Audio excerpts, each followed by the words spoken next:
are you doing? What's up?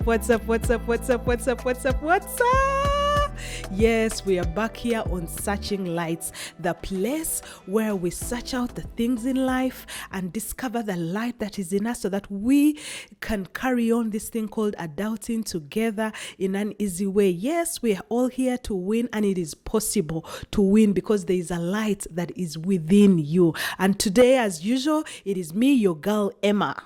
Fool me once, shame on you. Fool me twice, shame on me. Hey, I know you're wondering, what is she talking about right now? Today, Ngasha has started with seriousness. Friend, today I'm going to discuss something that is a bit sensitive and a bit deep, but that's life and that's adulting. If we are going to manage it, then we have to have these conversations, like everyone is calling it these days. Let's have this conversation. Let's talk about this. And today we are talking about toxic relationships. Yes, I know that most of us have heard about them. Some of us have experienced them.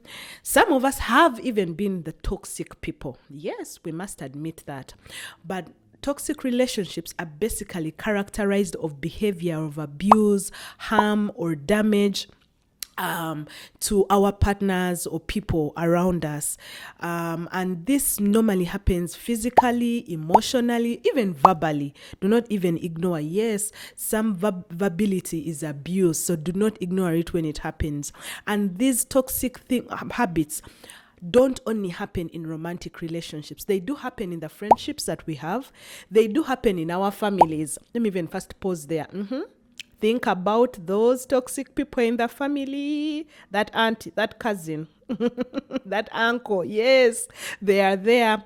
Or even in workplaces. Oh my God, as for workplaces, it is real. It is real. It is real.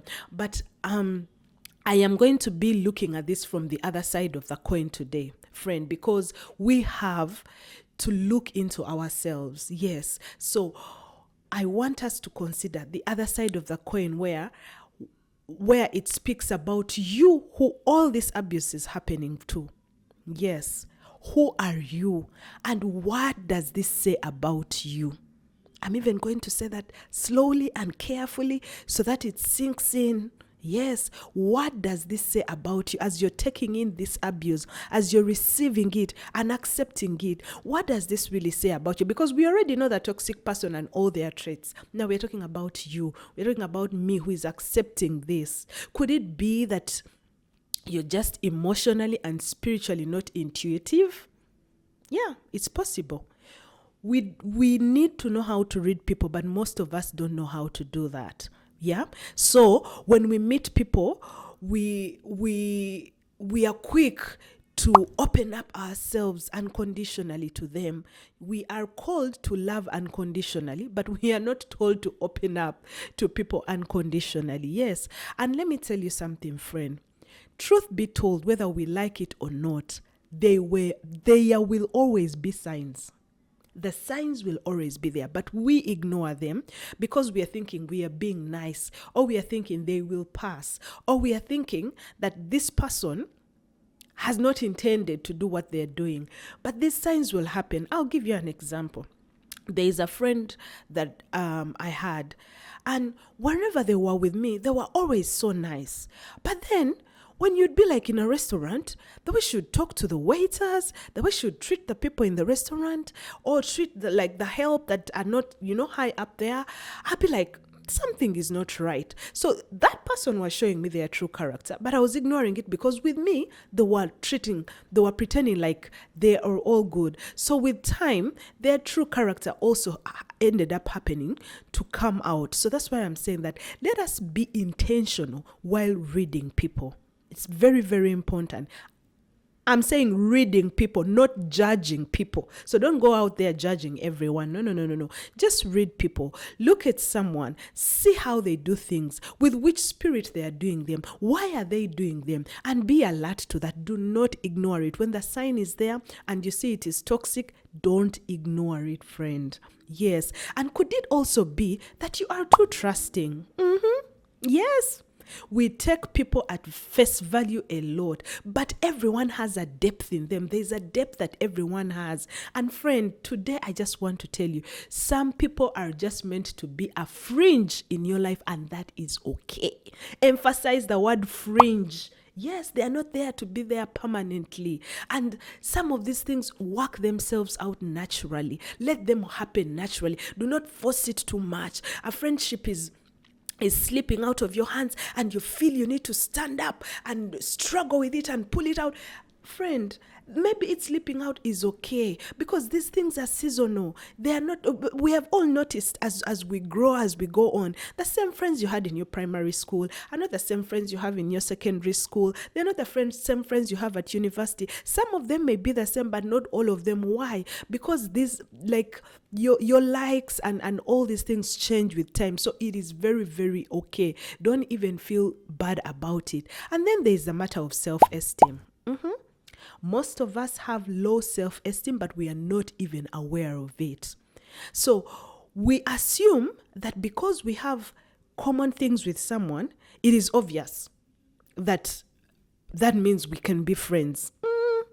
One time, I had a friend who told me, the standard with which you picked friends when you were back home should be the same standard with which you use here, because it is the same thing.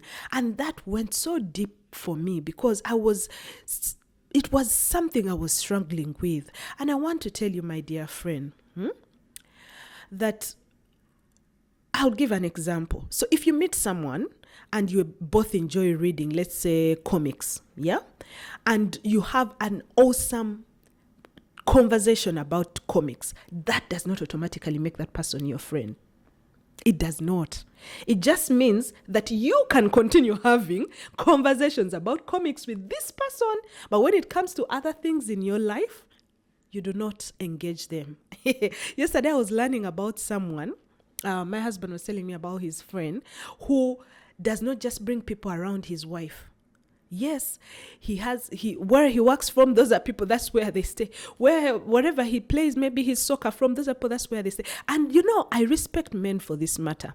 Men are not like us women. Maybe women, because of our nurturing nature, we keep just drawing everything in. We keep just being in men. But men will have a friend, and all they do is play soccer together. And that friend will never know if this person is married or not married, if they have children or not children, because that is the box in which that person is in, and it is okay. And have you noticed how male relationships thrive? And we are always telling them, you don't have friends, you don't have people who care about you. But for us who have so many people, how come we are always frustrated and suffering? So some people are not supposed to transcend into some seasons of yours, and it is okay.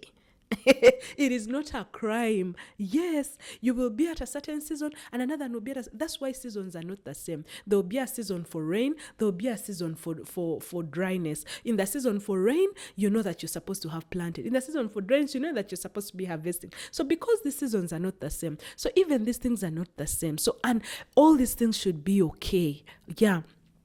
Could it also be that you do not have respect for yourself? I know some of you are not going to be happy with me saying this, but have you heard of the term confirmation bias? Yeah. It is a real thing, and it is a big deal in our generation.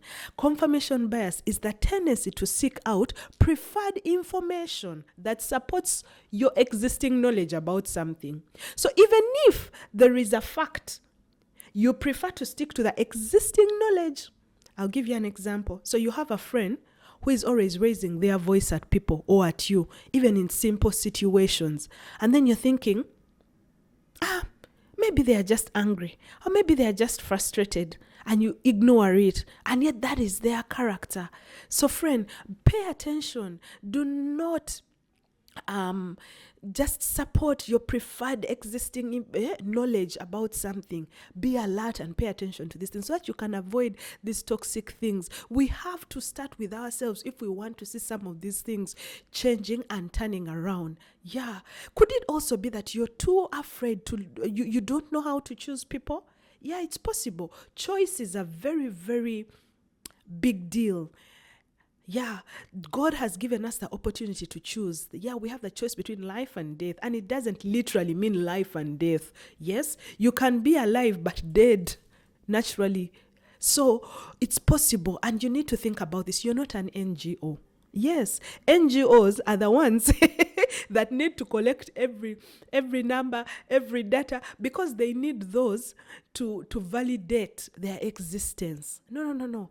Friend, today I just need you. If there is anything you take home today, it is that quality is better than quantity. So the quality of the people you keep around you is better than the quantity that you will have.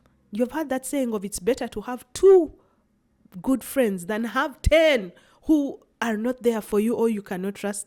It could also be that you're a people pleaser. Yes, some of us suffer that. Oh my God, we feel like we need to do things to be seen by others. You need to be the best at it. You need to be seen doing it. You need to be heard doing it. So because you're doing that, you end up in toxic places because people will read that about you and they will use it to their own advantage, and then you'll find yourself in places and situations that you do not want. I know you're saying, but now, if it is family, how do I avoid it? Yes, we do not choose family, but at least we have a choice when it comes to friends.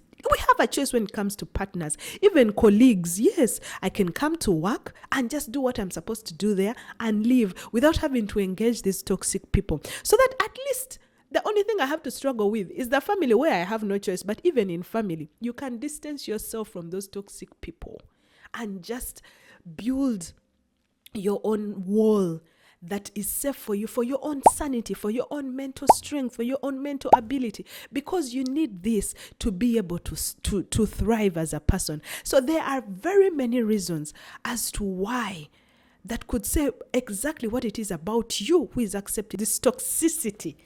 Does that word exist? Tell me in the comment section. Am I making up a word? I feel like I'm saying too much today. But I just want us to say that you who is accepting this toxicity, there is something it says about you. So check yourself, listen to yourself, look into yourself and see. Yes, is it because you badly wanted this thing? Yes. For example, some of us end up in very bad friendships because we badly want to belong to certain groups of people, yet we don't even fit in there. Or we end up in toxic marriages because we badly wanted to have this flamboyant faction or show people that, oh, here I am, I got married, you're not married. My friend, it is not about holding the championship cup. That we live for Olympics and soccer. But in real life, you have to get down to that realness with you. You know, Paul, the writer of most of the epistles in the Bible, he says it is important for us to renew our minds. And we only put this in turn to the Bible. So we think we renew our minds in the word of the Lord, which is amazing. But also we need to renew our minds in the things of the world, because they are changing all times. And yes, we might not be of this world, but we are in this world. That means we need to be able to have the capacity to maneuver through this world. I know you're there saying, oh my God, today she's too serious. She's not the usual bubbly one. Yes, sometimes we have to take that serious note and take it by our own, because we have to discover that light that is within us. When you discover these pointers about you, why are you always ending up in these places? What does it say about you? Then you will recognize the light in you, and you will be able to avoid some of these relationships, and you'll begin thriving and becoming who you are actually supposed to be. So let's continue this conversation in the comment section. I love having you around. Thank you so much for your time. Please remember to like, subscribe, and share. Bye-bye.